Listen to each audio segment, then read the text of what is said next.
할렐루야. 사랑하는 대강의 가족 여러분, 오늘 하루도 하나님의 말씀과 동행하는 삶이 되길 소망합니다.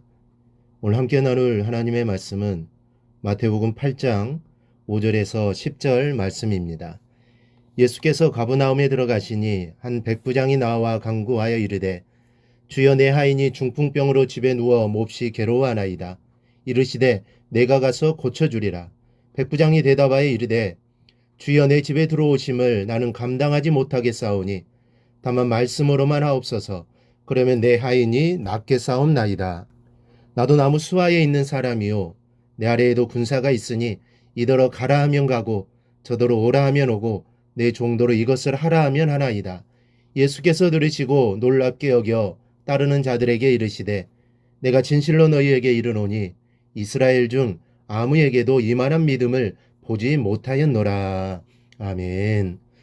오늘 읽은 말씀은 예수님께서 가버나움에 계실 때 한 백부장이 예수님께로 와서 자기 종의 병을 고쳐주실 것을 부탁드리는 내용입니다. 너무나 유명한 내용이라 우리가 잘 알고 있겠지만 예수님께서 이 백부장을 특별히 칭찬하셨기에 이 백부장에 대해 잠깐 생각해 보고자 합니다. 그렇다면 백부장은 어떤 사람이었습니까? 먼저는 그는 겸손한 사람이었습니다. 이 대체적으로 명령을 주로 하는 사람은 부탁하는 데 익숙하지 않습니다. 그래서 부탁할 것이 있어도 참거나 아니면 수하의 사람을 내세워 자신의 뜻을 대신 전하는 것이 이 보편적인 모습입니다. 그런데 오늘 본문의 이 백부장은 이런 상식을 뛰어넘는 겸손한 사람이었습니다. 그를 겸손하다고 하는 이유는 먼저 그의 지위 때문입니다.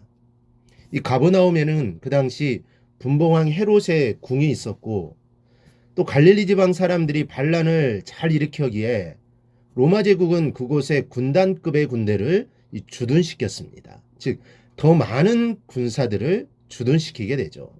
그 로마 군단은 이탈리아 본토인들이 아니라 시리아나 레바논인 같은 이방 용병들로 구성되었습니다. 그러나 장교급들은 로마 출신으로 구성됩니다. 로마의 장교는 마치 유대교의 사내들인 공회원처럼 그 출세 가도가 열린 행운아들이요, 엘리트들입니다. 그 장교가 바로 오늘 본문에 나오는 이 백부장입니다. 그는 수하의 100명의 부하를 거느린 사람이요, 속국 이스라엘의 장교가 아닌 지배국 로마의 장교로서 이스라엘 사람들을 얼마든지 마음대로 할 수 있는 힘을 가진 사람입니다. 즉, 예수님의 자신의 명령에 따르든지 말든지 그것은 2차적인 문제고, 우선은 부하를 보내어 예수님을 오라고 명령하든지 아니면 데리고 오든지 하기가 쉬운 자리에 있는 사람이었다는 말씀입니다. 이 자녀를 두신 분들은 이해가 잘 되시리라 생각합니다. 무언가 해야 할 일이 있을 때 직접 해야 할 일이 아니라면 대개 자녀들에게 심부름을 시키던가 하지 않습니까? 누구든지 명령해도 괜찮을 법한 사람이 옆에 있으면 이 버릇처럼 시키게 되어 있습니다. 그런데 백부장은 그렇지를 않았습니다. 하나를 보면 열을 안다고 이 점 하나만 보아도 이 사람의 성품이 얼마나 겸손한 사람이었는지를 우리가 잘 알 수 있습니다. 또 하나는 하인을 위한 부탁이었다는 점입니다. 자기보다 부족한 사람에게 마음만 있다면 자기 힘으로 도와주는 것은 얼마든지 할 수 있습니다. 자기 것을 조금만 나누어 주거나 이게 양보하면 가능한 일입니다. 그러나 내 힘으로 되는 일이 아니고 내가 다른 사람에게 부탁을 해야만 하는 일일 때는 어떻습니까?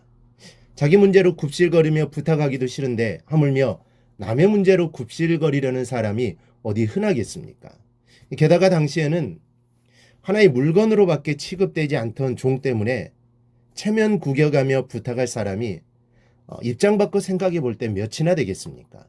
이 생각과 행동이 다른 게 사람입니다. 말은 쉽고 생각도 쉬울지는 모르지만 남을 위한 선한 생각을 실천한다는 게 그렇게 쉽지만은 않다는 것이 경험에서 얻어지는 이 결론입니다. 그런데 백부장은 직접 나섰고 간청했습니다. 한 번쯤 부탁해봐서 들어주면 다행이고 안 들어줘도 할 수 없다는 식의 자세가 아니었습니다. 그의 마음이 강렬하게 원했기 때문에 나온 행동이었습니다. 백부장은 이렇게 지위를 남용하지도 비천한 사람을 내버려 두지도 않는 사람이었습니다. 성도 여러분, 겸손은 바로 이와 같은 것입니다. 행동만 온순하다고 겸손합니까? 말만 부드럽게 한다고 그가 겸손합니까?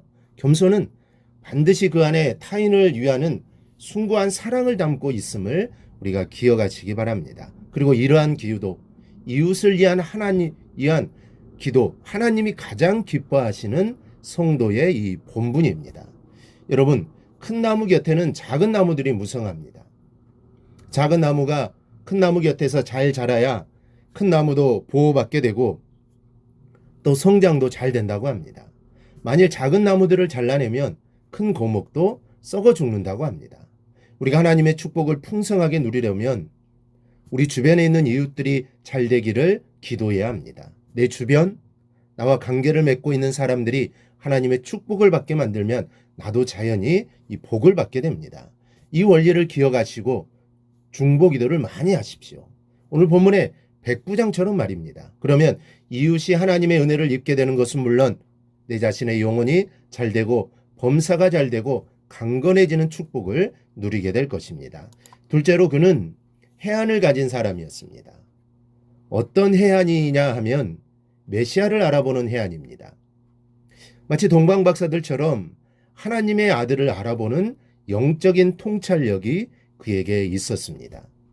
우리 주변에 아무리 말해도 못 알아듣는 사람이 얼마나 많습니까? 교회 안에도 하나님 말씀을 깨닫지 못하고 여전히 잘못 가운데 놓여 있는 사람이 많은 형편입니다. 그런데 아무도 가르쳐 준 사람이 없는데도 이 사람은 예수님께로 나왔고 예수님을 주라고 부르고 있습니다. 즉 그에게는 소문으로만 예수를 그리스도로 알아보는 해안이 있었던 것입니다. 셋째로 그는 생명을 소중히 여기는 사람이었습니다. 이미 말씀드린 것처럼 당시로서는 하나의 물건밖에 되지 않았던 종이지만 그는 그 안에 있는 생명을 보았던 것입니다. 여러분, 우리는 이런 그의 자세를 통하여 그의 하나님 경외함을 볼 수 있어야 합니다. 생명을 창조하신 분이 누구입니까? 하나님이십니다. 다시 말씀드려서 하나님을 경외하지 않는 자가 생명을 소중히 여길 수 없고 생명을 소중히 여기지 않는 자가 하나님을 경외하는 일 또한 있을 수 없다는 말씀입니다. 그러므로 여러분, 오늘 우리 모두 이 백부장이 되어 보십시다. 겸손하며 영안을 가지고 하나님과 세상을 볼 줄 아는 자, 생명 존중을 통하여 하나님을 경외하는 성도들이 되시기를 바랍니다. 그리하여 하나님이 기뻐하는 삶을 꼭 살아가기를 주님의 이름으로 축원합니다. 오늘 묵상한 말씀을 굳게 잡고 삶으로 실천하며 살아내는 대강의 모든 성도들이 되기를 축복합니다.